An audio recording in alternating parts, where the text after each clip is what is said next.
नमस्कार दोस्तों, आज की इस वीडियो में आपको बताऊंगा क्लास 10th एनसीईआरटी बुक का सवाल जो कि ए और बी का मान निकालना है। सवाल कर रहा है ए और बी के किन मानों के लिए निम्नलिखित समीकरणों के युग्म के अपरिमित रूप से अनेक हल होंगे।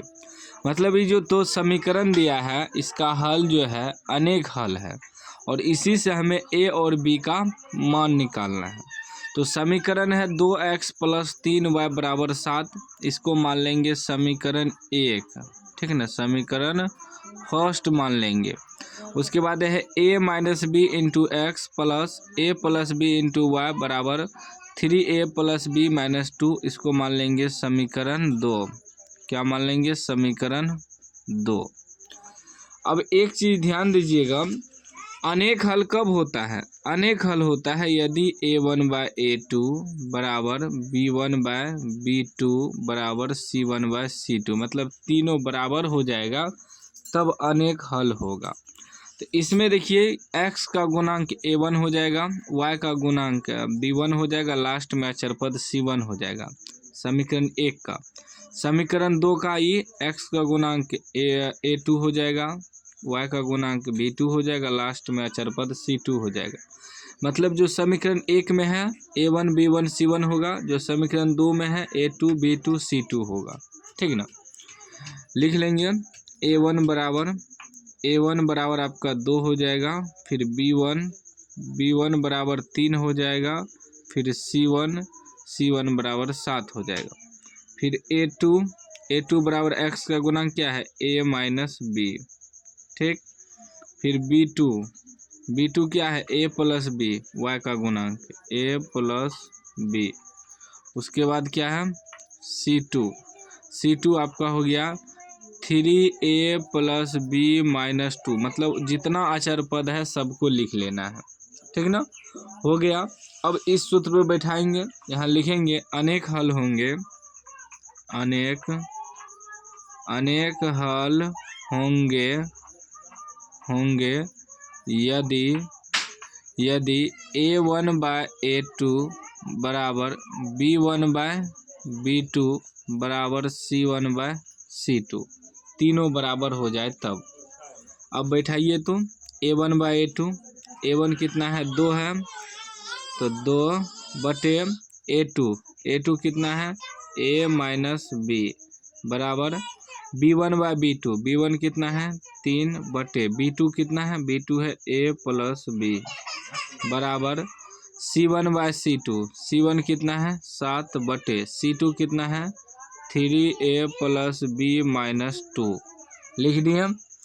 अब देखिए, अब क्या करेंगे कि इतना बराबर इतना रखेंगे, फिर इतना बराबर इतना रखेंगे, समीकरण सॉल्व हो जाएगा, ठीक ना। क्योंकि तीनों बराबर है, तो तीनों बराबर है तो हम ई दोनों को बराबर रख के हल कर सकते हैं, या ई दोनों को बराबर में रख के हल कर सकते हैं, या ई दोनों के बराबर को रख के हल कर सकते हैं। मतलब किसी दो गो को बराबर में रख के हल कर सकते हैं, ठीक ना।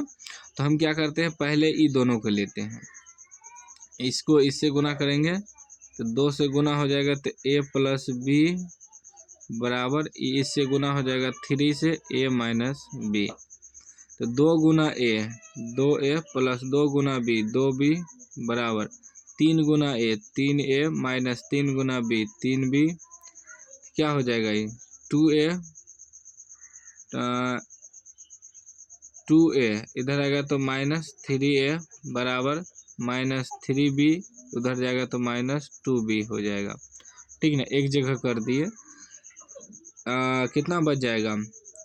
2a में से 3a घटेगा तो -a बराबर माइनस प्लस चिन्ह, माइनस का 3 2 5b, ठीक। इतना थोड़ा निकल गया, मतलब a बराबर निकल गया -5b, या माइनस भी कट जाएगा, a बराबर सीधा हो जाएगा 5b, ठीक ना।